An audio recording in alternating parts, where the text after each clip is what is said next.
नमस्कार दोस्तों, मैं आचार्य ध्यान आमीन। यहाँ एक प्रश्न पूछा है कि निर्गुण की साधना कैसे करें।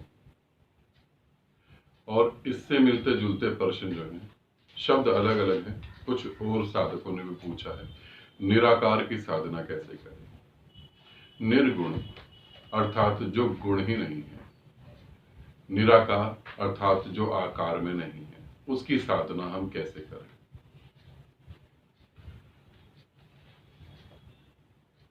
पहली बात, निराकार की साधना नहीं करी जा सकती, निर्गुण की साधना भी नहीं करी जा सकती, क्योंकि जहां से आप चलेंगे वहां आकार है, जहां से आप पहला कदम उठाएंगे वहां गुण और अवगुण है। ठीक है, गुण और अवगुण, आकार। अब ये जो प्रश्न जिन्होंने पूछा है उन्होंने ऐसे ही पूछ लिया जैसे मैं अंधकार हूं तो मैं प्रकाश की साधना कैसे करूं। अंधकार प्रकाश की साधना कैसे कर सकता है।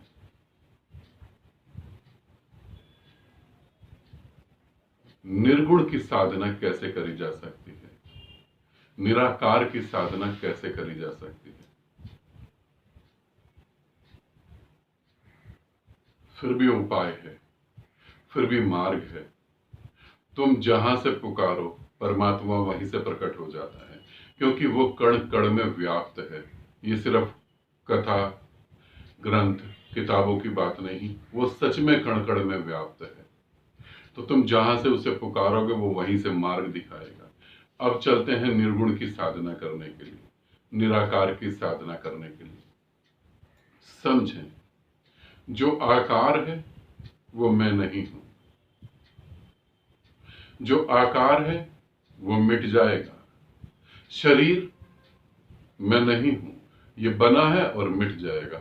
5 तत्वों के जोड़ से ये बना है और 5 तत्व अलग होंगे और ये खत्म हो जाएगा। इन 5 तत्वों में से कोई एक तत्व पहले खत्म होगा, बाकी सब बाद में खत्म हो जाएंगे। तो जो आकार है वो तो मैं नहीं हूं। फिर शरीर का आकार मैं नहीं हूं, विचारों का भी आकार होता है। विचार भी निराकार नहीं होते, सूक्ष्म होते हैं। जिसे बर्फ को तुम हाथ में पकड़ सकते हो, ठोस है शरीर की तरह, भाव को तुम हाथ में नहीं पकड़ सकते, सूक्ष्म है। इसी तरीके से विचार मैं नहीं हूं,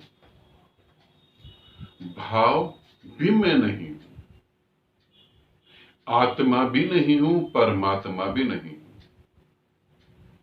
मैं हूं ही नहीं। जब मैं ही नहीं हूं तो जो बचा वो निराकार है। इसी साधना को समझें, निर्गुण में कैसे करें हम। निर्गुण में भी यही है, बस सिर्फ बताने का अलग तरीका है। निर्गुण का मतलब ये है, मैं कोई भी गुण नहीं हूं, ना ही अवगुण हूं ना ही गुण हूं। मैं कोई भी गुण और अवगुण नहीं हूं।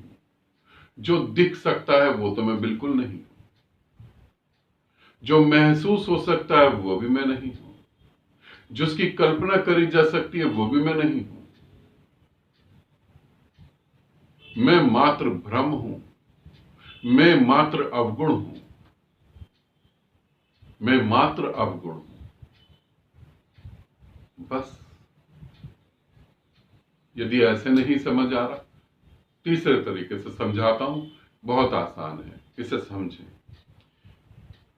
सत्य क्या है? मेरा नाम सत्य है? नहीं।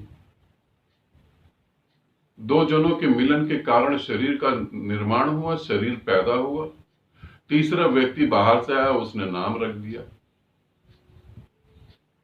ये नाम तो जिन्होंने मुझे पैदा करा उन्होंने भी नहीं रखा, तो नाम तो मैं नहीं हो सकता। ये नाम असत्य है। क्या शरीर सत्य है? जो कल छोटा सा था आज वो इतना बड़ा हो गया, जो आज इतना बड़ा है कल वो बूढ़ा हो जाएगा, जो कल बूढ़ा हुआ वो चिता में जल जाएगा, मिट्टी में दफन हो जाएगा। जो आज है कल नहीं, उसे मैं सत्य कैसे कह सकता हूं? तो शरीर भी सत्य नहीं है। क्या सतत चलते विचार सत्य हैं? आज तो मैं कुछ और सोच रहा हूं, कल कुछ और सोच रहा हूं। जो मिट जाए वो असत्य है। जिसको मिटाने का कोई उपाय नहीं हो वो सत्य है।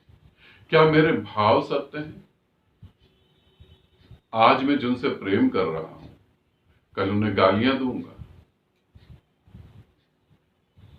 आज मैं जिन्हें गले लगा रहा हूं, कल उनका गला दबाऊंगा।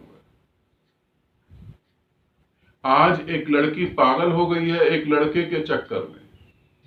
5 साल बाद वो अपने माता पिता को कहती है, काश मैं तुम्हारी बात मान लेती तो ठीक रहता। क्या भाव सत्य है? भाव भी असत्य है। इनको जानने वाला जो है वो सत्य है, वो भी असत्य है। सत्य कहीं है ही नहीं। और जब तुम्हें ये बोध होगा सत्य कहीं नहीं है, तभी वो सत्य प्रकट होगा। तो कैसे निर्गुण की साधना करूं, कैसे निराकार की साधना करूं? ये मैंने 3 साधनाएं विधि बताई हैं। इनमें से जो आपको अच्छा लगे उसे साध लो। निराकार हो जाओगे, निर्गुण हो जाओगे और सत्य हो जाओगे। सरल से सरल है। थोड़ी सी कठिनाई होगी जब मार्ग पे चलोगे, तो भी कोई दिक्कत नहीं, घबराना नहीं। मैं तो हूं तुम्हारे साथ। आराम से चलना। मेरी बातें सुनकर संतुष्ट होकर मत बैठ जाना, ठीक है? आनंदित रहो, सदा खुश रहो। बहुत बहुत प्रेम आप सभी को।